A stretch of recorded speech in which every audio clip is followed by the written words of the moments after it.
Bonsoir à toutes et à tous. Je suis Dora Rodriguez, membre de l'équipe de Parkinson Québec. Bienvenue à ce webinaire. Avant de commencer, je dois vous informer que la séance sera enregistrée. À la fin de la conférence, il y aura une période de questions. Nous vous invitons à poser vos questions dans la partie QR située au-dessus de l'écran. Aucune question posée dans le chat sera pas prise en compte. À la fin de la présentation, puis après la période de questions, je vais vous présenter la première cartographie sur des essais cliniques au Québec et au Canada. Alors, sans plus tarder, je vous présente notre invité de ce soir. Nous avons le privilège d'accueillir l'ingénieur Benjamin Feller. Benjamin a fait ses études en France, décrochant tout d'abord une licence en biologie et en physiologie animale à l'Université de Strasbourg. Il a ensuite poursuivi son parcours à l'Université de Lorraine en France, à Nancy, où il a obtenu une maîtrise en biosciences et en ingénierie de la santé. Enfin, il a complété son cursus à l'Université de Bordeaux, où il a obtenu un diplôme en statistique appliquée à la santé. En 2020, Benjamin s'est joint à l'équipe du docteur Hideto Takahashi à l'Institut de recherche clinique de Montréal et a poursuivi son doctorat en neurosciences à l'Université de Montréal. Dr. Takahashi est un chercheur de renom international. Il est directeur de l'unité de recherche en développement et plasticité des synapses et professeur au département de médecine de l'Université de Montréal et de l'Université McGill. En 2023, Benjamin et Dr. Takahashi ont publié un article scientifique portant sur deux découvertes majeures sur le développement de la maladie de Parkinson. Ces découvertes pourraient contribuer à ouvrir la voie à de nouvelles recherches très prometteuses qui pourront, à terme, déboucher sur des options thérapeutiques intéressantes pour la maladie de Parkinson et d'autres maladies associées.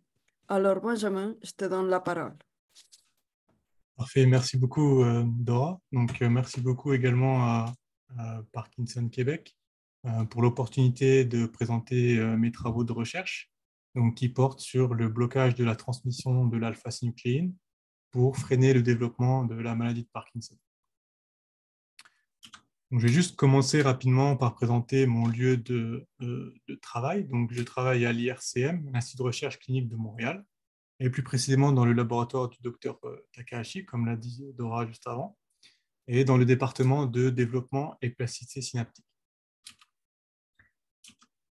Donc, quels sont les intérêts de recherche de notre laboratoire? Donc, nous, en fait, on est concentré sur la synapse, donc je vais revenir dessus juste après pour expliquer. Plus précisément, on s'intéresse au développement de la synapse, donc comment les synapses se forment et comment elles deviennent fonctionnelles au cours du développement. On s'intéresse également à la plasticité synaptique, donc comment les synapses s'adaptent et changent en fonction des besoins de l'organisme et en fonction des stimulus de l'environnement. Également, une troisième partie de recherche dans notre laboratoire, c'est le rôle des synapses dans certaines pathologies, et notamment, dans mon cas, pour la maladie de Parkinson. Donc, je vais commencer d'abord par une introduction un peu générale. Donc, la synapse, qu'est-ce que c'est? Donc, comme vous le savez certainement, les différentes régions du cerveau communiquent entre elles via un influx nerveux. Mais si l'on zoome un peu plus spécifiquement sur la cellule, en fait, cette transmission ne se fait pas n'importe où, elle se fait au niveau de structures spécialisées qui s'appellent la synapse. Donc en fait, comme vous pouvez le voir sur le petit schéma ici, la synapse, c'est en fait une zone de contact entre deux neurones, là où l'influx nerveux peut passer d'un neurone à l'autre. Plus précisément, la synapse est composée de trois grandes parties. Donc une partie présynaptique, là où l'influx nerveux arrive, une fente synaptique, donc c'est l'espace entre les deux neurones ici, là où l'influx nerveux électrique est transformé en messager chimique, Et enfin, une partie post-synaptique, là où les messagers chimiques en fait, sont captés par le neurone qui reçoit le message et où les messagers chimiques vont être retransformés en un influx électrique. Donc pourquoi je parle de la synapse et pourquoi c'est important dans la maladie de Parkinson? Donc, comme vous le savez certainement également, la maladie de Parkinson est caractérisée par la perte des neurones dopaminergiques dans une région particulière du cerveau qui s'appelle la substance noire. Donc, comme présenté ici sur ce schéma, enfin sur ces coupes de cerveau, ici, la substance noire est très visible chez un patient sain, mais par contre, elle a quasiment disparu chez un patient atteint de la maladie de Parkinson, donc ce qui correspond à la dégénérescence des neurones dans cette région. Il faut savoir également qu'il a été admis que les symptômes de la maladie de Parkinson en fait, apparaissent après déjà la perte de 50% de ces neurones. Donc, on pourrait se demander, en fait, mais qu'est-ce qui se passe avant la perte de ces neurones? Et en fait, des études ont montré que bien avant la mort des neurones dopaminergiques, en fait, les terminaisons nerveuses, ici représentées sur le schéma, donc les terminaisons nerveuses sont dégradées bien avant la mort des neurones. Donc ici, je vous ai présenté en fait un neurone chez un patient sain, un neurone dopaminergique, avec des terminaisons nerveuses intactes, là où chez un patient atteint de la maladie de Parkinson, progressivement, les terminaisons nerveuses dégénèrent, ce qui implique en fait un problème de communication entre les neurones et un problème de transmission de l'influx nerveux. Et pour comparer un peu avec ce que je disais avant, la perte des 50% des neurones dopaminergiques, en fait, au moment de l'apparition des symptômes, il y a déjà 80% des terminaisons dopaminergiques qui ont dégénéré. Ce qui fait donc des synapses des structures clés pour la compréhension en fait, des mécanismes de dysfonctionnement induits dans la maladie de Parkinson. Notamment parce qu'elles sont touchées, vraiment, c'est des structures qui sont touchées très précocement dans la maladie. Un autre marqueur de la maladie de Parkinson, c'est la présence de ces amas, ici en noir, de ces amas insolubles au niveau des neurones. Donc ces structures, il faut savoir qu'elles ne sont pas retrouvées chez les patients sains, et elles sont vraiment typiques de patients avec la maladie de Parkinson. Sachant que c'est des marqueurs de cette maladie, donc forcément les scientifiques se sont demandé en fait comment elles se généraient et de quoi elles étaient composées. Et ce qu'ils ont montré, c'est que en plus de nombreux débris cellulaires, etc., une molécule importante qui est retrouvée dans ces amas, c'est une protéine qui s'appelle alpha-synucléine. Donc pour parler un peu plus en détail de l'alpha-synucléine, donc l'alpha-synucléine, c'est une protéine qui est naturellement présente dans les neurones, et notamment au niveau de la partie présynaptique, où elle a des rôles divers, comme avec la mitochondrie ou bien dans la neurotransmission.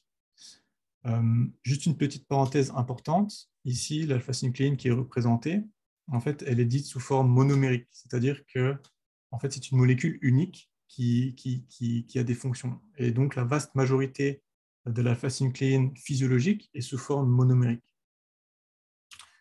Donc, la question qu'on peut se poser, c'est pourquoi en fait, cette alpha-synucléine dysfonctionne et s'agrège dans les amas que j'ai présentés dans la slide juste avant. Donc, en fait, la question, là, on ne peut pas encore y répondre. On ne sait pas vraiment pourquoi l'alpha-synucléine commence à s'agréger de façon anormale.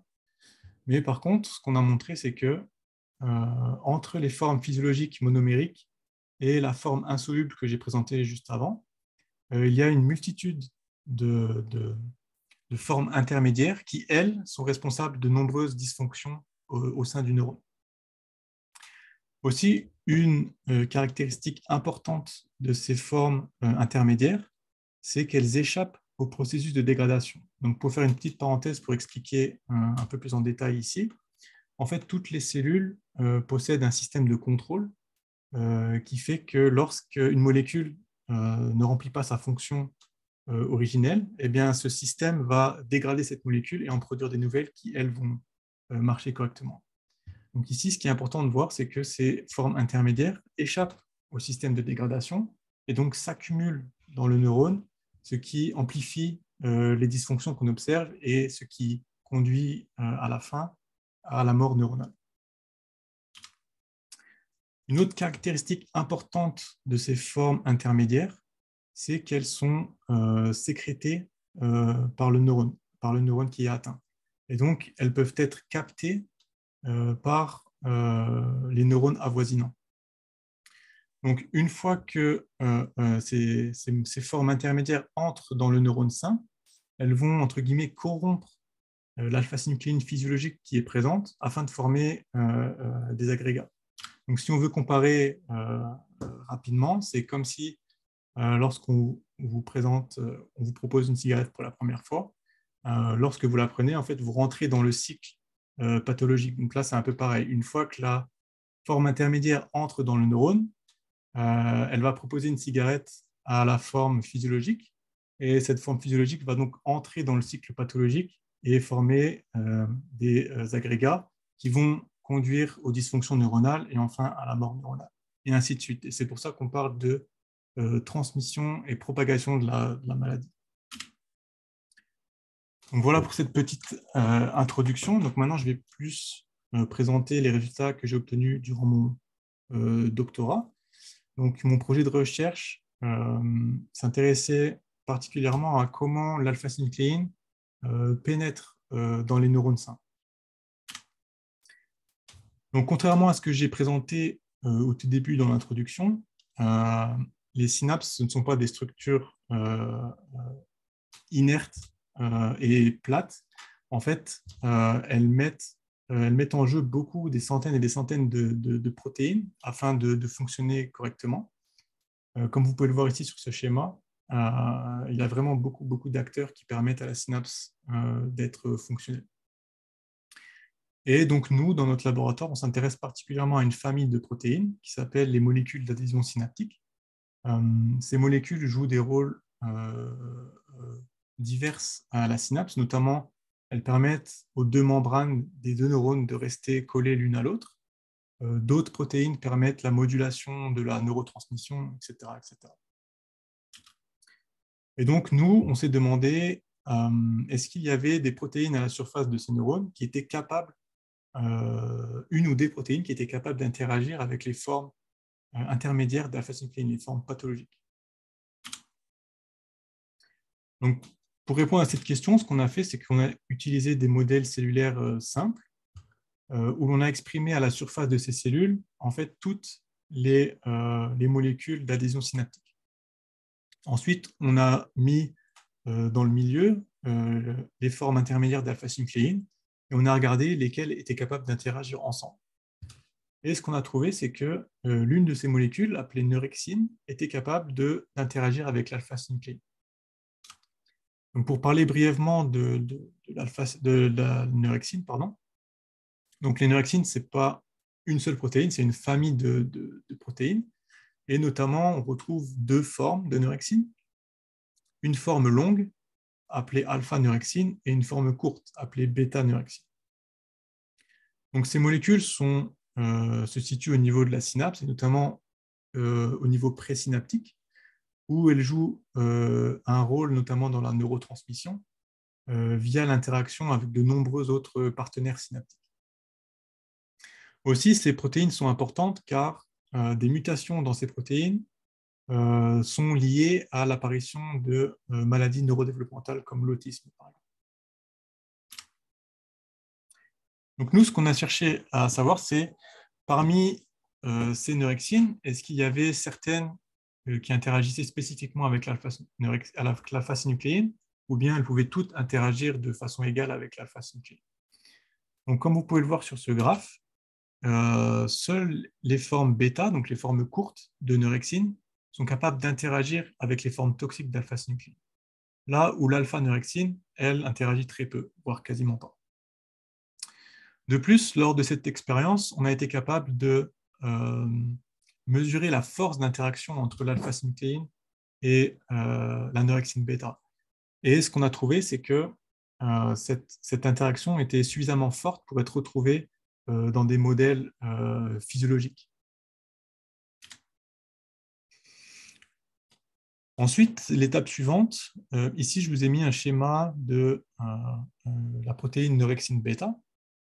Donc il faut savoir que certaines protéines possèdent des régions particulières qu'on appelle des domaines, et ces domaines ont différentes fonctions. Donc nous, ce qu'on s'est demandé, c'est est-ce que l'un de ces domaines est responsable, spécifiquement responsable de la liaison avec l'alpha-synucléine. Donc ce qu'on a fait, c'est qu'on a génétiquement modifié cette protéine où l'on a retiré un à un tous les domaines de l'anorexine. Et comme vous pouvez le voir ici, lorsque l'on retire le domaine HRD, donc pour histidine rich domain, ce qui veut dire domaine riche en histidine, lorsqu'on retire ce domaine de l'anorexine, eh bien, on perd complètement la liaison avec l'alpha-synucléine. Là où, lorsque l'on supprime les autres domaines, eh bien, il n'y a pas de changement pour la liaison avec l'alpha-synucléine. Donc, ce résultat était très intéressant pour nous, et on a donc voulu le confirmer avec une seconde expérience. Donc, ce qu'on a fait, c'est qu'au lieu de retirer ce domaine génétiquement, en fait, on a laissé la protéine telle qu'elle, et on a ajouté un anticorps. Donc, l'anticorps qui va reconnaître spécifiquement cette région. Et en fait, en se liant à cette région, elle va la protéger en fait, de toute interaction avec des autres molécules, comme une espèce de casque, en fait, si vous voulez. Et ce qu'on voit ici, c'est que lorsque l'on augmente la concentration de cet anticorps, on voit que l'alpha-synucléine a de plus en plus de mal à se lier avec l'anorexine, ce qui montre bien que ce domaine riche en histidine est vraiment important pour la liaison avec l'alpha-synucléine. Donc tout ça, c'est très intéressant, mais ça reste des modèles assez artificiels et assez basiques. On s'est donc demandé ensuite qu'est-ce qui se passait en fait, dans un modèle plus proche de la réalité, donc dans les neurones.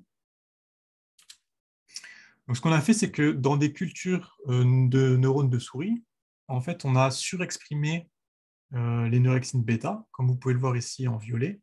Ici, le signal violet indique l'expression de neurexine bêta à la surface du neurone. Et lorsque l'on ajoute l'alpha-synucléine, les formes toxiques d'alpha-synucléine, eh bien, on voit qu'il y a une colocalisation parfaite avec les neurexines, ce qui veut dire qu'il y a une interaction et une liaison entre l'alpha-synucléine et le neurexine bêta. Donc ici, ce qu'on a prouvé, c'est que, en fait, on a juste confirmé ce qu'on avait prouvé précédemment, ce qu'on avait montré précédemment, mais cette fois-ci dans un modèle neuronal. Et de la même manière, en fait, lorsque l'on exprime à la surface des neurones les neurexines bêta sans le domaine HRD, donc la protéine sous forme tronquée, mais cette fois, on perd la liaison avec l'alpha-synucléine, comme vous pouvez le voir ici. Le rouge, le signal rouge et le signal violet ne coïncident plus. Donc, comme je le disais, on a juste en fait prouvé ici, on a juste confirmé ce qu'on avait trouvé avant, mais ici dans un modèle neuronal. Étape suivante, on a généré des souris transgéniques en fait, qui expriment de façon normale une neurexine bêta sans le domaine HRD. C'est-à-dire que toutes les neurexines qui sont exprimées dans ces souris, toutes les neurexines bêta, ne vont plus avoir ce domaine HRD qui permet l'interaction avec l'alpha-synucléine. Donc, ce qu'on a fait à partir de ces souris, c'est qu'on a fait des cultures neuronales qu'on a soit traitées avec un véhicule qui n'a pas d'effet, ou bien on les a traitées avec l'alpha-synucléine pour un peu mimer la transmission d'alpha-synucléine d'un neurone à l'autre.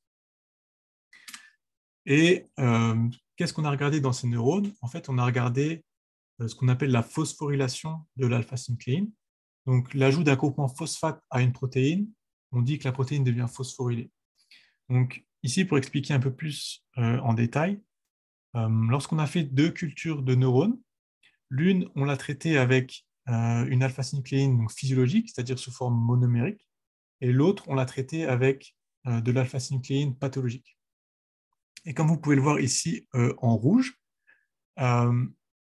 ici, il n'y a pas de signal de phospho-alpha-synucléine, là où lorsqu'on traite avec à forme toxique, eh bien, on observe une grande augmentation de la phosphorylation d'alpha-synucléine. Donc, cette phosphorylation, en fait, est un marqueur de toxicité après l'ajout de l'alpha-synucléine pathologique. Donc, si l'on reprend les modèles précédents, donc comme je vous disais ici, soit les neurones vont avoir des neurexines avec le HRD ou bien sans le HRD. Qu'est-ce qu'on observe par rapport à l'alpha-synucléine phosphorylée? Eh bien, ce qu'on observe, c'est que dans les neurones qui expriment la neurexine avec le domaine HRD, on a beaucoup d'accumulation d'alpha-synucléine phosphorylée. Par contre, dans les neurones qui n'expriment pas ou qui expriment la neurexine mais sans la partie HRD, eh bien, on observe une réduction de la quantité d'alpha-synucléine phosphorylée, ce qui se traduirait par en fait une diminution de la toxicité induite par l'alpha-synucléine. Donc, c'est une piste pour nous assez prometteuse pour le freinage et pour le ralentissement du développement de la maladie de Parkinson. Et donc, l'expérience sur laquelle je suis en train de travailler actuellement, en fait, ce qu'on va faire, c'est que on va reprendre ces lignées de souris qui expriment la neurexine bêta tronquée. On va injecter l'alpha-synucléine dans le cerveau de ces souris, et puis on va attendre que la maladie se développe. Et en fait, on va évaluer le développement de la maladie grâce à trois critères. En premier lieu, on va regarder l'apparition des dysfonctions motrices, donc typiques de la maladie de Parkinson, dans l'une ou l'autre de ces souris. Donc, ce qu'on espère, c'est que en ayant retiré la partie HRD des neurexines bêta, en fait, on va ralentir l'apparition des dysfonctions motrices, comparé à la souris normale. Dans un deuxième temps, on va également regarder le niveau de phosphorylation d'alpha-synucléine, donc exactement la même expérience que j'ai présentée juste avant, dans les cerveaux de ces deux souris. Et encore une fois, ce qu'on espère, c'est que là où le HRD est supprimé, eh bien, on a une diminution significative de l'alpha-synucléine phosphorylée. Et enfin, évidemment, on va essayer d'évaluer la neurodégénérescence dans ces souris, dans les deux cas.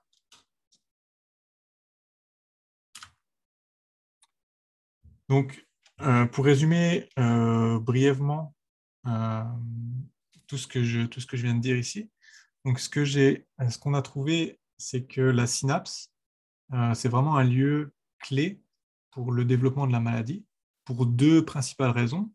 La première, c'est qu'on a montré que les synapses en fait dysfonctionnaient et dégénéraient bien avant la mort neuronale, ce qui fait donc que ces dysfonctions apparaissent vraiment très tôt au niveau de la maladie, mais également, comme je vous l'ai dit dans l'introduction, euh, afin de se développer et se propager, euh, la maladie, en fait, les agrégats d'alpha-synucléine recrutent l'alpha-synucléine physiologique qui se trouve elle aussi dans la partie présynaptique. Donc, la synapse, c'est vraiment une structure importante.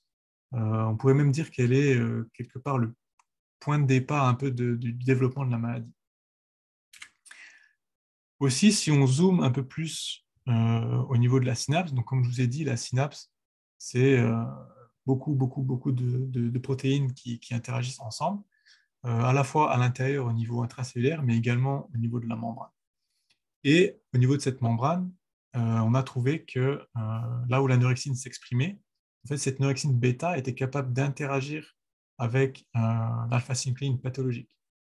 Et notamment, on a également montré que la partie HRD, donc riche en histidine, était vraiment importante pour cette liaison, car lorsqu'on la supprime ou lorsqu'on la bloque, eh bien, l'alpha-synucléine n'est plus capable de se lier à cette maladie et on observe une baisse de la toxicité via une baisse de l'accumulation d'alpha-synucléine phosphorylée. Donc, évidemment, après ça, on a vraiment hâte d'avoir les résultats pour, avec les souris, là où on injecte les souris, pour voir si on est vraiment capable, dans des modèles animaux, de réduire ou ralentir considérablement le développement de la maladie. Enfin, je voudrais aussi également terminer sur cette diapositive. Donc, je souhaiterais un peu remettre en contexte mes résultats par rapport à toute la recherche sur la maladie de Parkinson. Donc, pourquoi aujourd'hui c'est encore compliqué de trouver des traitements pour cette maladie? Eh bien, en fait, c'est parce que c'est une maladie vraiment multifactorielle, c'est-à-dire qu'il n'y a pas une seule cause qui conduit à la maladie. En fait, c'est l'association de plusieurs facteurs, donc facteurs environnementaux, facteurs génétiques, et même des facteurs dont on n'est pas encore conscient, qui tous induisent en fait cette maladie. Et moi, dans tout ça, en fait, je suis juste ici une toute petite partie de l'un des facteurs qui peuvent conduire à la maladie. Mais néanmoins, je pense que afin d'aboutir à un traitement, je pense qu'il est intéressant de vraiment exploiter et comprendre au maximum les mécanismes cellulaires du développement de la maladie, et notamment les mécanismes précoces, comme on l'a vu ici au niveau de la synapse. Aussi, je voudrais remercier tous mes collaborateurs qui ont participé de près ou de loin à l'élaboration de mon projet, mais également à la génération de toutes les données que j'ai pu présenter ce soir. Donc, merci beaucoup. N'hésitez pas à poser vos questions et je ferai de mon mieux pour y répondre. Merci. Alors, merci beaucoup, Benjamin, pour cette magnifique présentation. Alors, moi, j'ai une question. Tu nous as parlé des anticorps. Est-ce que vous avez déjà testé une façon d'empêcher que l'alpha-synucléine se lie à l'anorexine? Oui, avec les anticorps, justement, quand on met un anticorps dans le milieu en même temps que l'alpha-synucléine, en fait, l'anticorps a plus d'affinité avec l'anorexine. Donc, en fait, l'anticorps va se lier à l'anorexine et va bloquer la liaison avec l'alpha-synucléine. Donc, l'alpha-synucléine ne peut plus se lier avec l'anorexine grâce à l'anticorps. D'accord. Puis, est-ce que ce type de mécanisme pourra être pensé plus tard pour des développements de traitements? En fait, le problème, c'est que c'est assez difficile parce qu'il faudrait en fait injecter les anticorps directement dans le cerveau des patients. Et en fait, c'est assez challenging de faire ça. Et le problème, c'est que si on met aussi les anticorps au niveau du sang, en fait, il y a la barrière hémato-encéphalique. Les anticorps, les gros anticorps ne peuvent pas passer cette barrière. Donc, ça serait assez difficile en fait, d'utiliser ça comme traitement à long terme, je pense, pour soigner la maladie de Parkinson. Donc, ça veut dire qu'à longtemps, on pourra penser à développer un blocage de l'interaction entre la neurexine bêta et l'alpha-synucléine. Ouais, pourquoi pas. Je pense que ça pourrait être une bonne idée. Euh, mais il faudrait que ce soit des plus petites molécules que les anticorps. Parfait. Mais c'est ce qu'on va vérifier en fait avec les modèles animaux. Déjà, on va essayer de voir si les neurexines permettent de ralentir le développement de la maladie ou non.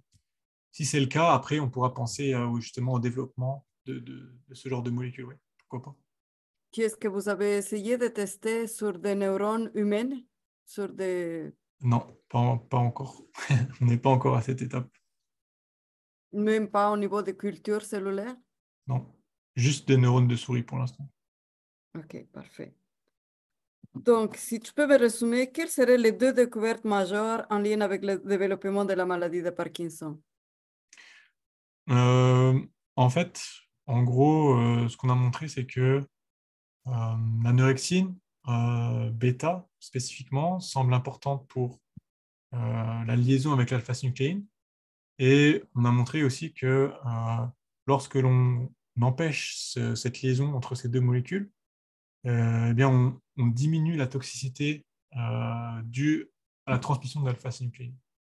En fait, on observe que l'alpha-synucléine phosphorylée apparaît beaucoup moins vite et en moins grand nombre dans les neurones qui n'ont plus ce domaine HRD au niveau des neurexines bêta.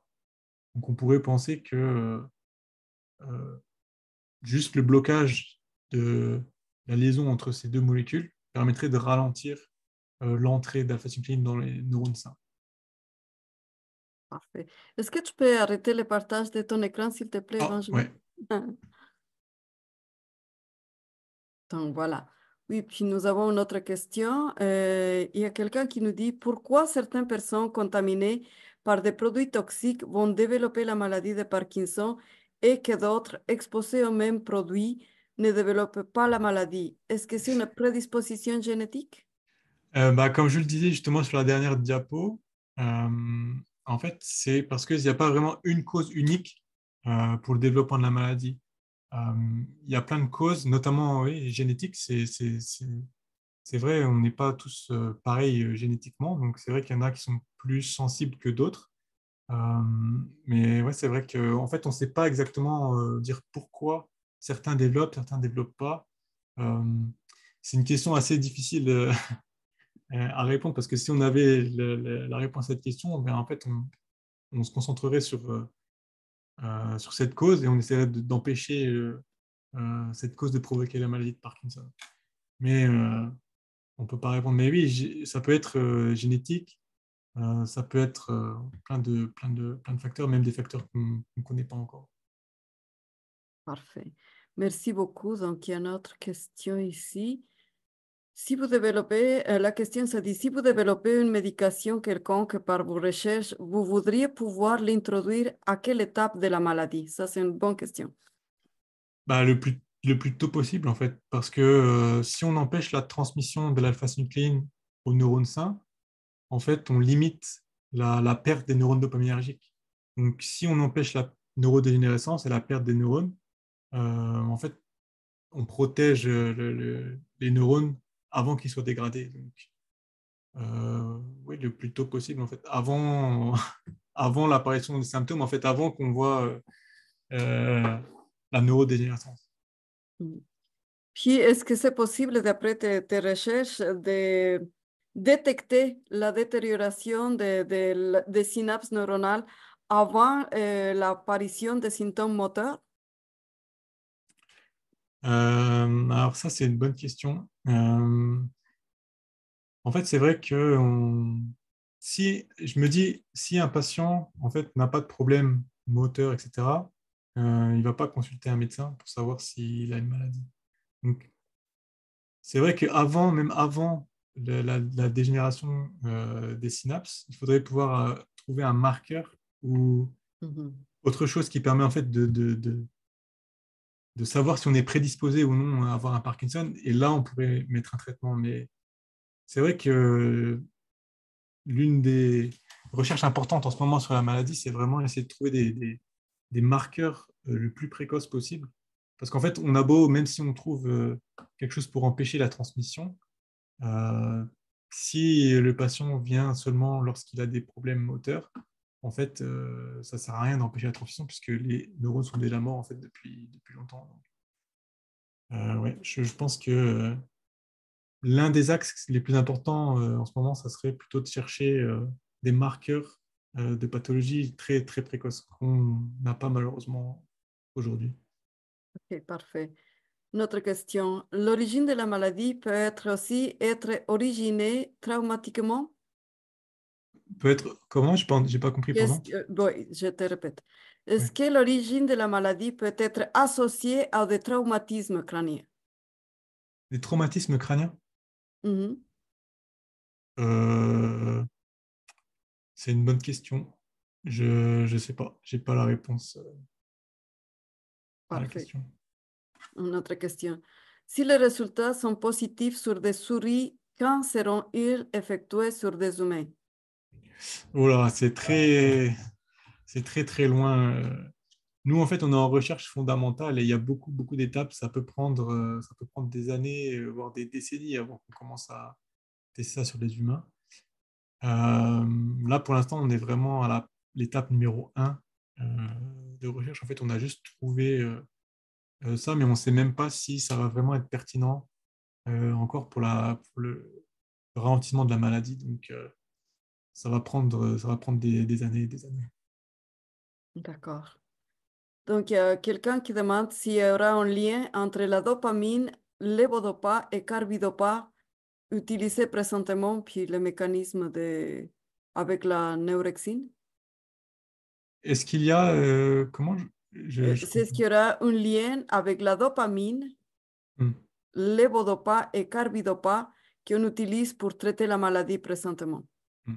En fait, la L-Dopa et toute la dopamine artificielle qu'on met, en fait, c'est pour compenser la perte des neurones dopaminergiques. Donc, il n'y aura pas vraiment de lien avec la neurexine, puisque en fait, nous, on essaye d'agir avant en fait, la perte de ces neurones-là.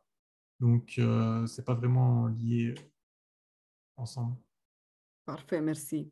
Une autre question. S'il y avait découverte d'un nouveau traitement, est-ce que ce traitement pourra freiner la maladie pour des personnes ayant le Parkinson depuis plusieurs années? C'est-à-dire, est-ce qu'on pourra bloquer la neurodégénérescence à un moment donné? Bah, et ça dépend, ça dépend du traitement. Ça dépend à quel stade le traitement va agir. Mais oui, le mieux, ça serait en fait, si on pouvait bloquer à un certain moment la neurodégénération. Oui, c'est sûr que ça serait bien. Et on pourrait compenser en fait les 50% ou les X% qui ont déjà été dégénérés par, euh, bah, comme dit juste avant, la dopamine artificielle qu'on injecte. Euh, je pense que ça pourrait être ouais, quelque chose de bien. En fait, ce qu'il faut, c'est il faudrait essayer de stopper la neurodégénération pour garder un niveau de dopamine suffisant pour pas avoir ces symptômes moteurs. En fait. Ok, parfait. Une autre question. Est-ce qu'il peut y avoir un lien entre la maladie de Parkinson et le lymphome folliculaire de type B? Deux personnes qui ont développé la maladie de Parkinson après avoir reçu un diagnostic de ce lymphome. Bon, c'est... Bah, ça, c'est un peu loin de mon domaine parce que moi, je suis vraiment concentré sur les, les- l'aspect moléculaire de la maladie de Parkinson. Je ne suis pas vraiment médecin, donc je ne m'intéresse pas trop aux autres maladies, Hmm, mais pourquoi pas? Ça serait pas étonnant qu'une maladie puisse causer une autre, ça me choquerait pas. d'accord. Il y a une autre question. Pourquoi l'odorat est touché en première? Quelle partie du cerveau correspond à l'odorat? Pourquoi l'odorat est touché en premier? Oui, ça veut dire que Bah, c'est un des premiers symptômes ouais, à se développer. c'est une bonne question. Je pense que parce que aussi les circuits, il y a aussi des circuits de dopaminergiques qui doivent être associés avec la partie du cerveau qui contrôle l'odorat, mais j'en sais pas plus malheureusement, désolé. D'accord. Une autre question qui dit, des contaminants de l'environnement tels que les pesticides ou autres peuvent-ils affecter les interactions entre la neurexine et l'alpha-synucléine? Euh, c'est une bonne question. Personnellement, j'ai pas regardé à ça, mais oui, c'est sûr que ça pourrait. Une autre question, dernière question, est-ce que les traitements thérapeutiques visés par votre recherche pourraient bloquer l'avancement de la maladie et en même temps régénérer la nouvelle dopamine pour redonner une vie normale? Hmm, je pense pas que ça puisse régénérer, parce que même si les synapses sont assez euh, dynamiques, assez plastiques, des fois elles se forment, elles sont dégradées, elles se reforment. C'est vrai que c'est une bonne question. Mais le problème, c'est que l'alpha-synucléine, même si le blocage avec l'anorexine est efficace, en fait, l'alpha-synucléine, elle a plusieurs moyens d'entrer dans le neurone. Donc, ce qu'on peut faire, c'est juste ralentir. En fait, on bloque une seule voie d'entrée dans le neurone, mais malheureusement, il y en a plein d'autres. Donc, si elle ne rentre pas par cette voie, l'alpha-synucléine rentrera dans le neurone par d'autres voies. Donc, je ne pense pas que euh, on puisse redonner vie, entre guillemets, à des neurones normaux, mais on va essayer de ralentir en fait, la courbe de dégradation des neurones, Quels malheureusement. seront les autres ports d'entrée de l'alpha-synucléine à l'intérieur de la neurone, autres que la neurexine? Bah, en fait, je l'ai présenté vite fait dans une image d'introduction. Moi, je me suis concentré sur une partie un moyen d'entrer, mais les autres, par exemple, l'alpha-synucléine peut directement entrer via l'interaction avec la membrane euh, du neurone ou par endocytose ou par d'autres points d'entrée. En fait, il y a plusieurs mécanismes. Il y a d'autres molécules aussi qui ne sont pas forcément à la synapse, mais qui sont présents ailleurs sur la membrane synaptique qui permettent l'entrée aussi de la phase-nucléine dans le neurone. Donc, malheureusement, ce n'est pas la seule voie d'accès, la voie d'entrée. Euh, donc, ce qu'on peut faire, c'est juste évaluer l'efficacité de ce blocage de cette voie et voir si c'est assez intéressant pour ralentir considérablement l'entrée et la propagation de la maladie ou non. Mhm. Y une autre question encore. Est-ce que vos recherches donnent des résultats sur les deux formes de la maladie, c'est-à-dire forme tremblement et l'autre forme de raideur musculaire chez vos souris? Donc, est-ce que vous regardez les symptômes associés à la maladie? En fait, Auxquels... Mhm. pour l'instant là, on n'est pas encore, on n'a pas encore regardé ce qui se passe au niveau des dysfonctions motrices chez les souris. Ce que je sais, c'est qu'il y a des tests à faire chez les souris, des tests moteurs à faire. Euh, mais je ne pense pas qu'il y a une différence entre les deux types de Parkinson chez les souris. Parce que le moyen par lequel on injecte la maladie dans la souris, en fait, c'est toujours le même. Euh, donc, ça mime pas vraiment, c'est pas vraiment un développement naturel de la maladie, c'est une maladie qu'on induit. Donc, c'est pas tout à fait la même chose que chez les patients humains, par exemple. Donc, on va juste regarder les les plus grosses dysfonctions motrices, notamment la façon dont la souris marche, l'équilibre, ce genre de choses, c'est ça qu'on regarde. En fait, Ok, c'est très documenté, c'est pas, ça mime pas l'apparition naturelle de la maladie, donc on ne peut pas vraiment différencier les types de Parkinson avec ce genre de traitement. ok, parfait, merci. Une autre question. Est-ce qu'il y a des cas de personnes pour qui le Parkinson est réabsorbé sans cause connue? Résorbé, Oui. j'ai pas souvenir d'avoir vu ça.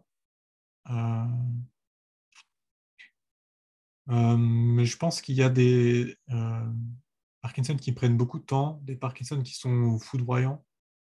Ça, encore une fois, ça dépend de beaucoup de facteurs, notamment génétiques euh, et environnementaux, etc. Donc, on ne peut pas vraiment. Mais résorber, il me semble pas. D'accord. Une autre question. Quelle est la suite de vos projets? Est-ce que les primates seront utilisés dans la suite de votre projet ou les souris et les primates sont semblables comme un modèle de recherche? Non, c'est pas semblable. Donc la souris, c'est la première étape de recherche. Après, on pourrait effectivement passer chez le singe, qui est plus proche, un modèle plus proche de l'humain. Donc c'est un peu l'étape supérieure, mais pour l'instant, on n'en est pas à ce niveau-là. On doit vraiment prouver l'efficacité de la neurexine dans des modèles simples comme les souris déjà. Ce sera déjà une grosse avancée. Parfait. Merci beaucoup. Donc, on a fini Merci. avec la période de questions. Je te remercie. Ça a été super intéressant ta conférence. Puis maintenant, je vais passer à présenter la cartographie de ces essais cliniques au Québec. Donc, je vais partager mon écran. Donc, voilà. Donc, ce soir, j'ai le privilège de présenter la nouvelle cartographie des essais cliniques au Québec puis au Canada pour les personnes qui n'ont pas pu être présentes lors du colloque sur la maladie de Parkinson qui a eu lieu la semaine passée à Trois-Rivières.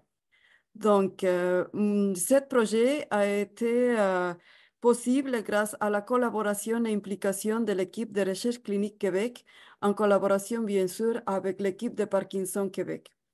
Nous avons utilisé Power BI afin de pouvoir programmer ce tableau de bord qui est interactif. Ça veut dire que nous permet de faire des choix, de filtrer l'information dont nous avons besoin. Donc, par exemple, ici, c'est possible dans cet onglet de filtrer par province. On peut juste cliquer au-dessus de la province dont nous avons besoin de savoir. Puis par la suite, vous avez vu là, la carte géographique ici, ça a bougé. Puis en plus, le tableau sommaire des essais cliniques aussi été mis à jour par rapport à cette information qu'on a demandée. Donc voilà, pour l'exemple d'aujourd'hui, on va choisir le Québec. Donc, c'est à côté, là, il y a un onglet où c'est possible de filtrer les études selon la phase qu'on désire savoir. Par exemple, on va aller chercher les études en phase 2. Puis voilà, ça se fait tout de suite. Et au-dessus, là, ici dans le tableau sommaire, ils vont apparaître les essais qui correspondent à la phase 2. En plus, il est possible de filtrer par statut. Donc, on peut filtrer les études en cours, les études qui ont été complétées. Et pour revenir à l'origine, il faut juste réfléchir ici dans ce coin-là en cliquant au-dessus de la flèche. Maintenant, ici, dans la partie gauche du tableau de bord, il s'agit de l'information statique. Ça veut dire qu'elle ne va pas bouger lorsqu'on clique dessus. On vous a mis de l'information concernant des statistiques au Québec et au Canada. Par contre, les icônes et les onglets que vous voyez ici sont interactifs. Il est possible ici dans cet onglet de choisir d'aller chercher les études par type d'études. Par exemple, si on veut savoir le type de recherche interactive, vous avez vu là, ça a bougé. Puis au-dessus, justement, on voit apparaître les études en cours, les études interventionnelles. Donc, ensuite, on peut vouloir choisir par statut de recrutement. Donc, si on clique au-dessus des études de recrutement en cours, on voit apparaître ici dans la carte géographique les villes, les endroits où il y a des études en cours. Puis, dans le tableau sommaire, on va voir apparaître toutes les études en cours au Québec. Même chose pour le cible d'âge. Disons que je suis une personne entre 30 et 60 ans, je clique dessus, puis voilà, ça va apparaître les études qui pourront m'intéresser. Finalement, la phase d'études, donc comme je vous ai montré tantôt ici en haut, il est possible aussi d'aller chercher le même type d'informations en cliquant dans cette partie. Par exemple, si on veut savoir les études en phase 1, ça va apparaître ici dans le tableau de bord, puis ici dans la carte géographique. Et à quoi sert la carte géographique? Il est possible aussi de cliquer au-dessus, puis ça va nous dire où l'endroit où les essais sont en train de se passer. Donc, on a vu à la ville de Sherbrooke, il y en a deux études qui se développent présentement. Donc, si on clique au-dessus, on va voir apparaître les noms, les centres.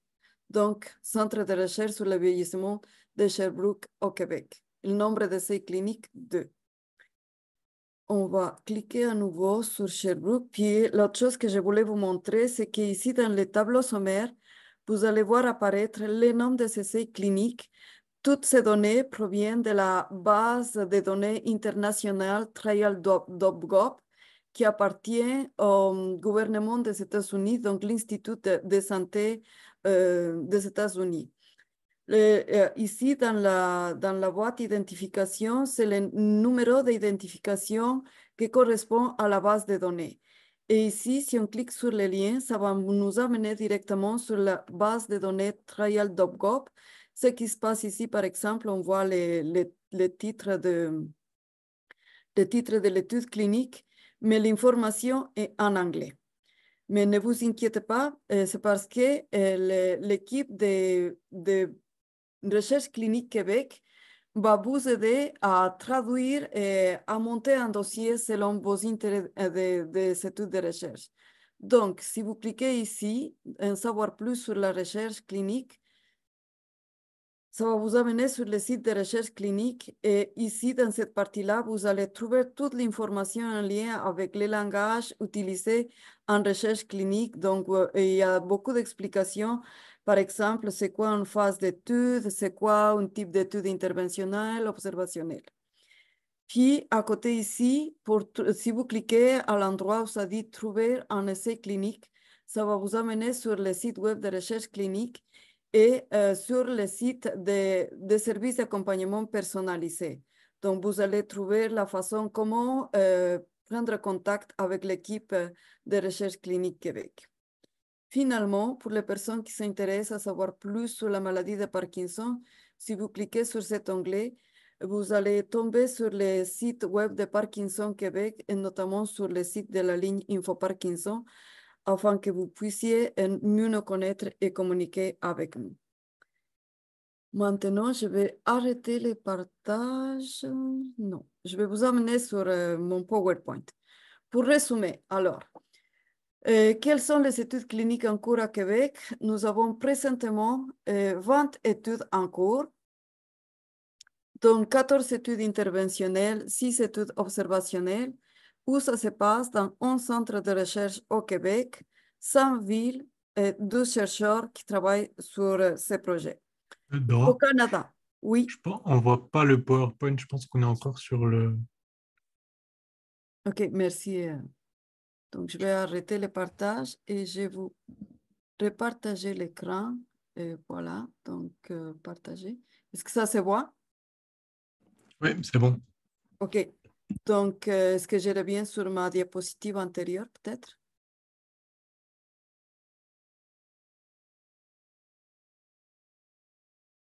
Donc, voilà, je reprends. Alors, je sais que on n'a pas pu voir tantôt la diapositive, donc je reviens encore. Donc, 20 études en cours au Québec, 100 villes où on développe ces études de recherche, 11 centres de recherche, 12 chercheurs au Québec. Maintenant, au Canada, selon notre dernière mise à jour, il y a 46 études en cours. Ça se passe dans 5 provinces, dont Colombie-Britannique, Alberta, Manitoba, Ontario et Québec. Ici, au-dessus, on voit le nombre d'essais cliniques dans chaque province. Finalement, je tiens à vous informer que le développeur du registre public des essais cliniques du Québec est en train d'intégrer la traduction simultanée en français en utilisant l'intelligence artificielle. Ça va nous permettre de faire une mise à jour en temps réel. Ça veut dire que lorsqu'un essai clinique sera approuvé par le comité d'éthique, ça va apparaître tout de suite sur notre cartographie. Et ça va nous permettre aussi de répertorier des essais cliniques au Québec, au Canada et à travers le monde. Et puis, cette utilisation de l'intelligence artificielle va nous permettre de faire une traduction en français instantanée. Donc, et le plus important, c'est que cette base de données, cette cartographie est accessible en tout temps dans le confort de votre foyer. Donc, si vous êtes intéressé, vous pouvez aller jouer sur la carte et vous informer sur les études en cours. Et plus, si vous avez besoin de plus de soutien, vous pouvez contacter soit l'équipe de Recherche Clinique Québec, soit l'équipe de Parkinson Québec. Donc voilà, comme je vous disais, pour se renseigner sur l'éligibilité, il faut juste contacter les services d'accompagnement personnalisé qui s'appliquent aux personnes atteintes de la maladie de Parkinson ou aux proches aidants. Vous pouvez aussi contacter l'équipe de Recherche Clinique Québec en appelant au numéro 1-800. L'équipe de Parkinson Québec est aussi prête à vous donner plus d'informations et de soutien. Donc maintenant, ce qui est important à retenir. Parkinson Québec est le premier organisme à rendre la recherche scientifique accessible à la communauté à travers le développement de la cartographie interactive.